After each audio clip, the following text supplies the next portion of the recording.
Better late than never, huh guys? So these are the current model of the Ace 44, which is about to be replaced in early 2020, I believe. Just like the last time, I ended up reviewing the last model of Aces while these ones were already available.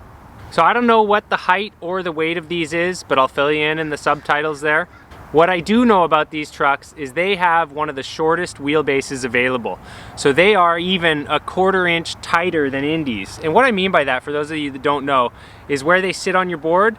If you have a pair of Indies on, well, Aces are a 1/4 inch closer together. The axle, that is. That gives these trucks some pretty unique properties. So one of them is they have one of the sharpest turns out there. Now, I've never done any tests to know exactly how sharply certain trucks turn, but I do know that if you ride Aces, Indies feel a little bit sluggish, and if you ride Indies, Aces can feel a little bit squirrely. That much I can say with a certainty. Now, one of the other properties that you get when you put the wheelbase further in is it lightens up the pot feel of the board a lot. So even though these aren't one of the lightest trucks out there, they feel quite light on a deck. And if you have mellow kicks and you like a steeper feeling pop, you're not gonna like it at all. The only way that I can ride these trucks is on a steep deck. So actually, I did the bulk of my riding on those on this flight deck. Not flight deck, VX deck. So this has pretty steep kicks, and once I put the Aces on this, it felt really good, and my 360 flips can attest to that.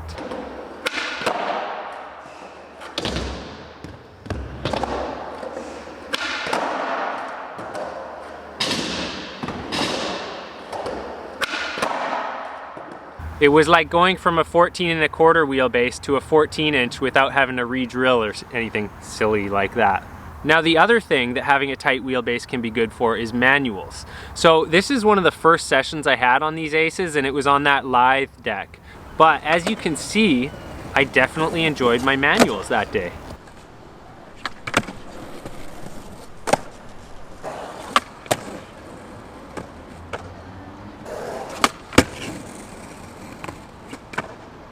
Kingpin clearance on these is not really that good. As you can see, you know, like when I hold them like this, I can't see the kingpin, but I can see that it's less than 1/8 of an inch below the hanger. So you do get a bit of kingpin grindage going on, but you know, I mean, that's old news, right? Trucks have done that forever. You just wear it in for a little bit.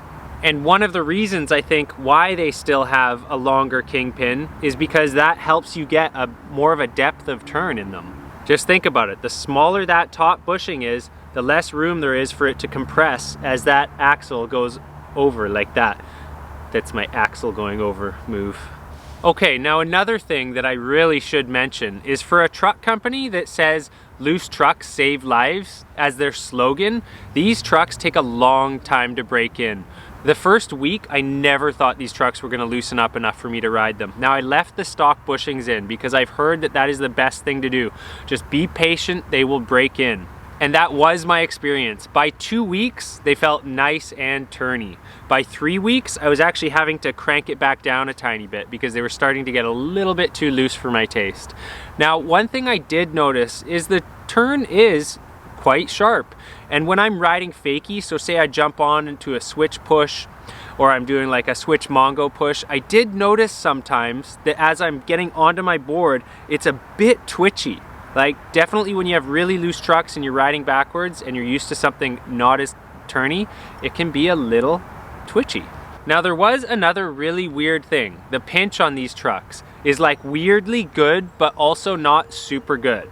So I don't have these set up, so I can't show you, but I'll just show you with my other setup on this ledge. Okay, so the weird thing about these was, you know when you jump onto a crooked grind and you can see your wheel go back? So it arcs back. And when I was up on a crooked grind, I could see that my wheel was clearly like a 1/4 inch or more further back. You'd think that would be something you'd never notice, but I did. It was like, way back there. So while it felt kind of good in a weird way, it also was not super stable.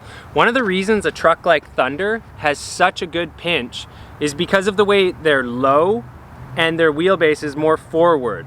So your truck doesn't go very far before it hits the board and locks into pinch. So it leads to a really quick type of crooked grind, feeble grind, things like that. where it's very responsive. And when you have a truck that goes arcs further in, it takes more time to land on that and has more chance of popping out in the middle of your grinds.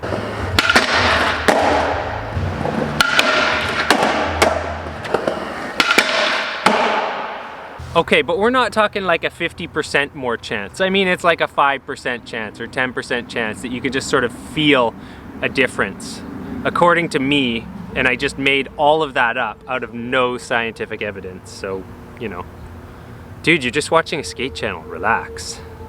Now, there is one thing that I absolutely have to mention. These have a fantastic grind. The metal is like super soft and buttery feeling.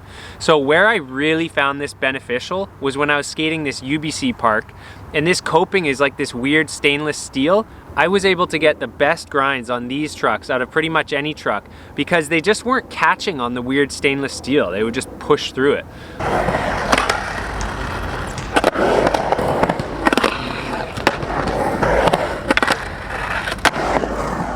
Now that clip may not have been the best example I could find, but it was wet that day, so take it easy, guys.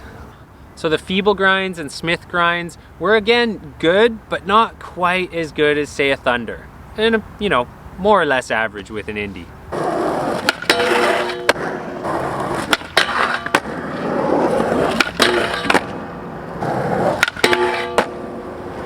And one last thing before I go. So when I was at Ultimate that day, sometimes when you start skating there in the middle of the day and it's close to lunch break, a breakout Ultimate session happens, and that's what we had on this bench.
Well, that was a good session that day. So you guys, I think I've pretty clearly demonstrated that skating these on street is not a problem. They're definitely a super capable truck, but I definitely found that I liked them the most in transition.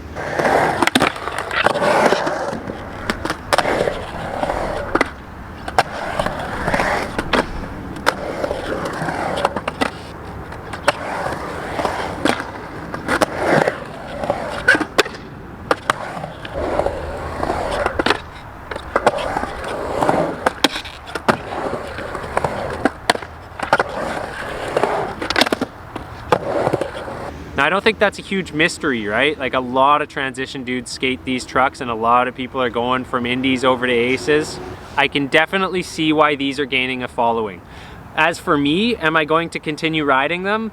Not really. I'll probably have them on a cruiser setup or like a dedicated transition setup. But for me, I'm probably just going to be sticking to Thunders and Indies because those have the tech capabilities that are to my preference. And being such a fussy guy, those little insignificant things that don't matter to a lot of dudes matter to me. Anyways, that's all I have to say about the Aces.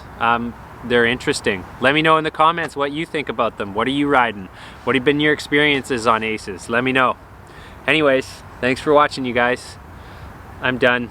And unlike usual, I'm not done because I need to skate more. I'm done because the video is done. So, you know, get on with your day.